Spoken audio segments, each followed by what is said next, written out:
É uma gestão que começou com o Abdala, depois renunciou, entrou o Sebastião Arcanjo. Aliás, o Sebastião Arcanjo era o segundo vice-presidente. O primeiro era o Hélio Cazzu, não pôde assumir, comunicou à Ponte que não tinha condições de assumir devido a assuntos particulares, né? Um grande empresário da cidade. E aí não pôde assumir, o Sebastião Arcanjo assumiu como presidente. Então, uma gestão de 4 anos, 122 jogadores contratados. Ô Gleger, para você, 122 em 4 anos é muito ou é pouco? É muito, mas muito mesmo. Não existe isso. Média de uns 42 atacantes. É muita coisa. É muita coisa. Me desculpe, eu acho que... Sabe qual que é o problema? O problema é troca no comando diretivo, troca o diretor de futebol, troca o presidente, monta novo time, troca o treinador, e aí o treinador vem, não, eu quero aquele jogador que eu confio mais, que eu acredito, esses que estão aqui não dá, olha aí, ó, 23 volantes, gente, é muita coisa. É claro que isso dá mostras de que a Ponte usou muito pouco as categorias de base também, né? Acreditou muito pouco nos meninos. Esse ano nós vimos aí que se acreditar, se der sequência, se tiver coragem para colocar os meninos, a coisa funciona, a coisa acontece.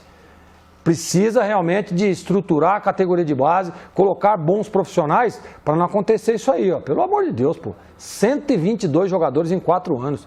É muita coisa, Batista. E 42 atacantes é inadmissível. E os números que o Lupe traz? Que quantos, Lupe, deles não fizeram gols? Metade não fez nenhum gol. É um absurdo, Batista. Isso é realmente um absurdo. Júlio, e também, né, a Ponte, nessa trajetória aí, não logrou êxito, para usar aqui uma frase do Antônio Lupe, porque não conquistou nenhum título, se bem que chegou aí na 2018 contra a equipe do Avaí até a última rodada, mas não subiu, não chutou uma bola no gol. Rubinho estava no gol. Nossa. Gordo, uns 200 jogos. Ex-jogador. Ex-jogador, né? Fazia uns 200 dias que não jogava uma partida. Mais gordo que eu, pô. E a Ponte não conseguiu lograr êxito nesses 4 anos aí de gestão com 122 atletas. Júlio. Pois é, né, Batista? Essa arrancada na Série B, ela foi muito atípica, né? A gente falava sobre isso, que não é algo que costuma acontecer toda a temporada. Muito pelo contrário, era um feito quase inédito do que a Ponte Preta alcançaria. Então não dá para ficar contando com isso, até porque o planejamento de 2018 não foi legal também.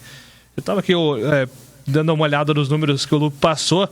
A Ponte teve praticamente 30 jogadores por temporada, como se ela demitisse todo mundo e contratasse todo mundo a cada ano. Não vi em nenhum lugar isso estar certo. Não temos nenhuma história de times que contrataram tanto, tendo sucesso ano após ano. E não sei nem se eu estou furando pauta do Lupe, mas foram 13 técnicos nesse período. É como se a Ponte trocasse de técnico a cada 4 meses. Também não vi nenhum trabalho com tão baixa continuidade dar certo. Então, assim, a gente tem que olhar para os números e entender que eles mostram um caminho. E esse caminho é o que não está dando certo, que a Ponte precisa ir para outro caminho, que é um caminho de maior planejamento, de melhor planejamento, inclusive financeiro. Porque esses atrasos contínuos que a Ponte vem sofrendo nos últimos anos, eles têm atrapalhado dentro de campo também, né? Não dá para culpar só o jogador, só o técnico, sendo que ele não recebe em dia, tem muito atraso salarial, são profissionais que às vezes sustentam mais de uma casa, então é muito complicado. O planejamento ele tem que partir desde a gestão até também a continuidade, projeto, elenco sendo contratado, sendo mantido, base sendo mantida, contratações pontuais. Se ficar renovando toda a temporada do zero, vai ser muito difícil. E provavelmente isso vai acontecer de novo, né, Batista? Porque agora temos uma transição política e praticamente todo o elenco que disputou a última Série B vai embora. Não sabemos ainda como a comissão técnica, se a comissão técnica vai ser mantida ou não, mas teremos novamente um número de contratações bem alto nessa transição de temporada, só que a gente torce que a transição do Campeonato Paulista para a Série B seja um número bem menor, porque se isso acontecer, vai significar que no Campeonato Paulista a Ponte deu certo. E tem coisa que eu não consigo entender. Por exemplo, João Vitor.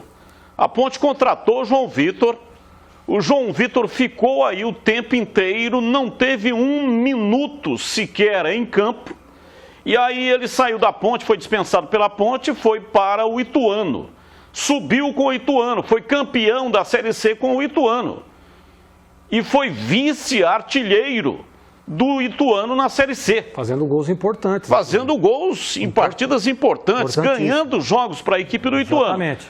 Ah, mas o Ituano, Série C é diferente de Série B. Não é verdade. Aliás, o sucesso do Ituano se deve ao Mazzola Júnior, que detectou que a Série C tinha um jeitão, uma cara assim de Série B. Era a Série C, mas os times que estavam disputando a Série C eram times de Série B. Então ele fez lá, pediu, né, para a diretoria atendeu, contratou 4 ou 5 jogadores. Eduardo Ramos, aquele Kaká do Cerrado, o João Vitor, que ele requisitou aí na Ponte Preta, Gerson Magrão. Thiago Marques. Então o time estava na Série C, o Ituano, mas era um time de Série B. Então uma sacada inteligente do treinador, o Igor Henrique. E o Igor Henrique é jogador de Série B. Então é o seguinte, numa entrevista aqui, eu perguntei para o Mazzola, falei, Mazzola, mas o João Vitor não foi aproveitado na Ponte e se transformou num dos principais jogadores do seu elenco. Como é que você explica isso? Ele falou, olha, quando procurei o João Vitor, os dirigentes da Ponte me disseram que ele sentiu a camisa da Ponte. Ele falou, isso acontece às vezes, né, com um determinado jogador, então cidade grande, imprensa forte e tal, a camisa pesou. Eu falei, mas como que a camisa pesou, sendo que o cara não esteve em campo nenhum minuto? Ele não teve minutagem. Então eu não consigo entender isso. Contrata um jogador, a Ponte com um problema, hein? 8 atacantes, só 3 foram na rede. O Leonaldi terminou o campeonato como vice-artilheiro da Ponte. A Ponte tendo 8 atacantes. E aí dispensa um jogador goleador sem estar em campo em 1 segundo sequer. Então o que adianta? É um desperdício absurdo.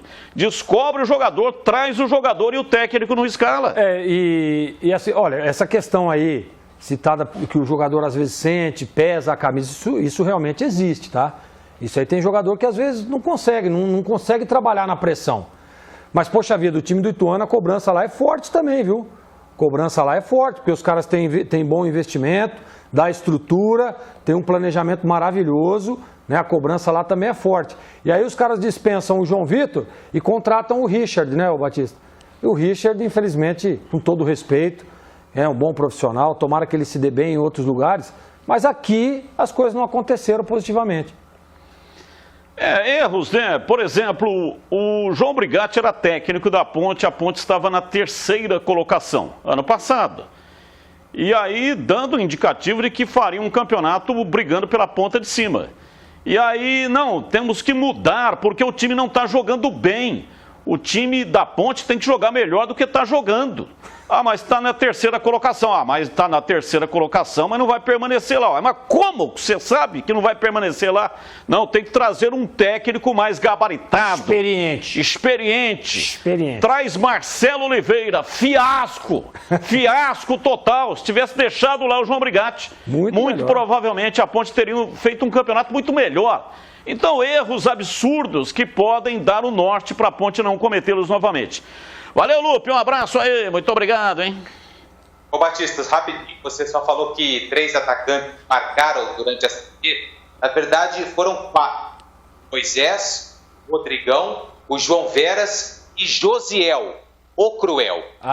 Grande abraço. Esqueci do Josiel, pô. No último jogo, não valeu nada. Aí o Josiel marcou um gol. Não valeu mais nada. Jogo de cumprimento de tabela, amistoso, aí Josiel foi na rede. E é o tal negócio da cobrança, né? Não tinha cobrança, não tinha responsabilidade. Ah, mas tá louco, pô, pelo amor de Deus.